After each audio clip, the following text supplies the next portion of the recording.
एक छोटी सी झोंपड़ी, एक बूढ़ा बाप और एक बेटी जिसके हाथों में बचपन नहीं सिलाई की सुई थी। माँ बीमार थी, बाप बेबस, लेकिन साकिना ने हार नहीं मानी। रात के अंधेरे में जब पूरा गांव सोता था तब एक कोने में एक लड़की बैठी थी, सुई से सपने सी रही थी। ये कहानी है साकिना की, जिसने अपनी जिंदगी कुर्बान कर दी अपने माँ बाप के सहारे बनने के लिए। एक छोटे से गाँव की मिट्टी की झोपड़ी में रहती थी सकीना, एक 18 साल की सीधी सादी मगर जिंदा दिल लड़की। उसकी जिंदगी में रंग ज्यादा नहीं थे, मगर उसकी आंखों में उम्मीद की एक चमक हमेशा बसी रहती थी। माँ बिस्तर पर पड़ी रहती थी, बीमार और लाचार। पिता अब बूढ़े हो चुके थे, जिनके कांपते हाथों में अब मेहनत की ताकत नहीं बची थी। गांव में गरीबी आम थी, पर सकीना की सोच बहुत खास थी। वो सुबह होते ही दूसरों के घरों में झाड़ू पोंछा करने निकल जाती, बर्तन मांजती और जो भी मेहनत का काम मिले करती। मगर उसकी मेहनत यहीं खत्म नहीं होती। रात को जब पूरा गांव सो जाता, सकीना अपनी छोटी सी सिलाई मशीन के सामने बैठ जाती और देर रात तक कपड़े सिलती। उसके पास कोई बड़ा ख्वाब नहीं था, बस एक छोटा सा सपना था, अपने माँ बाप को हंसता हुआ देखना। उसने अपनी पढ़ाई,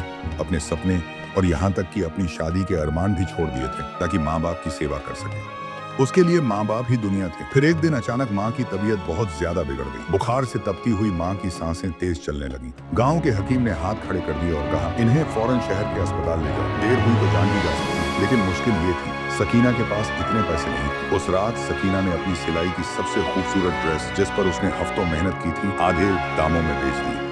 अगले दिन वो अपनी माँ को पीठ पर उठाकर बस स्टैंड तक पहुंची और फिर शहर के सरकारी अस्पताल में दाखिल करवाया। इलाज हुआ और माँ की जान बच गई। जब वो वापस गांव लौटी तो हर आंख में सकीना के लिए इज्जत और मोहब्बत थी। एक बुजुर्ग ने कहा, ऐसी बेटी नसीब वालों को मिलती है, जिसने खुद को भुला दिया मगर माँ बाप की हिफाजत की। सकीना की ये कहानी आज भी उस गांव की दीवारों से गूंजती है, एक बेटी की बेइंतहा मोहब्बत और कुर्बानी की मिसाल बनकर। अगर सकीना की ये कहानी आपके दिल को छू गई हो तो इस वीडियो को अपने दोस्तों और परिवार के साथ जरूर शेयर करें, क्योंकि ऐसी कहानियां हमें याद दिलाती हैं कि असली हीरो वही होते हैं जो अपने सपनों से पहले अपनों की खुशियों को रखते हैं। और हाँ, ऐसी और भी सच्ची और दिल को छू लेने वाली कहानियों के लिए जिंदगी का राज चैनल को सब्सक्राइब करना मत भूलिए, क्योंकि यहाँ हर कहानी आपके दिल को एक नई रोशनी देती है।